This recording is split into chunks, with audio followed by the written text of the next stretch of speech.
Fact to follow-up segment tonight, the unintended consequences of the Trayvon Martin shooting in Florida. Police in North Miami Beach say dozens of high school students looted a Walgreens store after they walked out of school to protest the killing of 17-year-old Trayvon. No arrests have been made in this incident you're watching right now. Also, director Spike Lee apparently tweeted the address of the accused shooter, George Zimmerman, to 250,000 people. Mr. Lee got the address wrong, however, and 2 innocent people were forced from their home.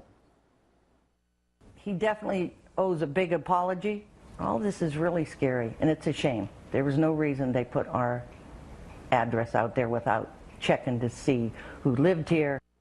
All right, so those people had to leave their house and go into a hotel because they were being barraged by people who were trying to get at Zimmerman. Now, we asked Mr. Lee for a comment. He would not give one. Joining us now from Los Angeles, Jasmine Canick, commentator on race and politics, and here in the studio, attorney Faith Jenkins. So last night, Faith, I interviewed one of the attorneys for the Martin family. Did you see that interview? Yes. Okay.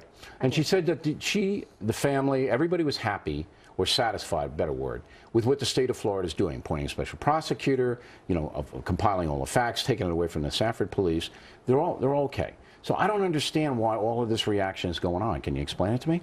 Well, I think that all the reaction that you just mentioned about Spike Lee and the kids looting the Walgreens, things like that, that's all wrong. Okay, people should not be doing that, and that's not what this case is about, and it really distracts from the real issues, which is what happened to this teenager down in Florida, Bill. So, you know, from a leadership standpoint, we do need people not only to say we want justice for Trayvon, justice to happen in this case, but also to condemn behavior that's inappropriate, that takes away from the real issues. So all of the reaction right now away from the central investigation, you feel is not positive. It's not getting no, because it undermines the conversation that I think we should be having, which is about racial profiling, how it impacts us. It's a legitimate point. It's a legitimate point. And how we can stop this from happening in other communities. Now, do you feel the same way, Ms. Canick?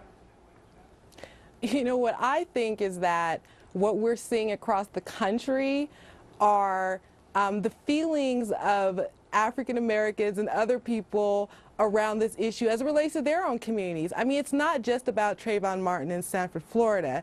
Granted, that sort of was the straw that broke the camel's back, but there are Trayvon Martins in Los Angeles, where I'm at. There are Trayvon Martins in Atlanta and all over America. What links them all together? What links all the people that you're talking about together?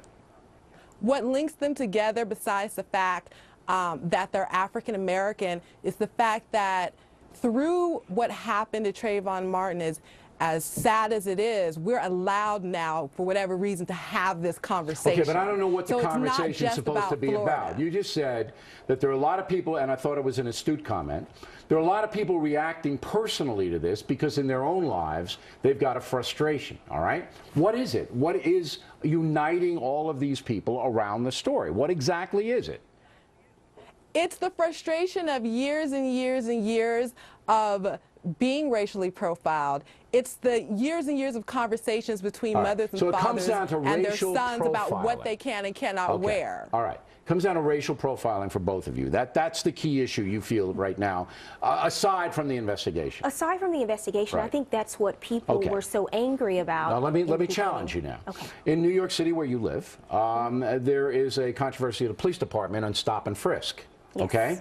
Yes. Because stop and frisk is mostly minorities. All right? But, as you know, the stats say the overwhelming amount of African Americans who are killed in this city are killed by other African Americans. All right?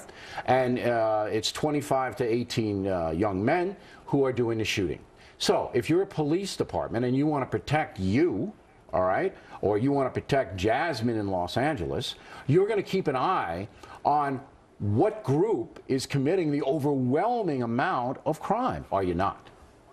I understand your point on that, but it doesn't mean that racial profiling, that it doesn't cross a line at some point. I mean, we all know, and this is the ugly truth, we all know that racial profiling happens, and we also know as a result we're experiencing the disparities that we have in our criminal justice system with the number of African American people impacted in the criminal justice system. As you know, crime in this city and crime in Los Angeles under Bratton, Jasmine, I don't know whether you know this or not, all dropped dramatically, so that people in the poor neighborhoods are a lot safer. People in Beverly Hills were always safe, okay? But in the poor neighborhoods, they're a lot safer.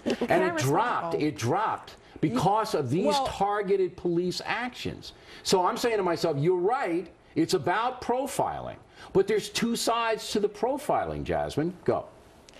Well, you know what? First, I don't know if you're aware, Bill, but we finally had a police officer here in Los Angeles found guilty of racial profiling yesterday.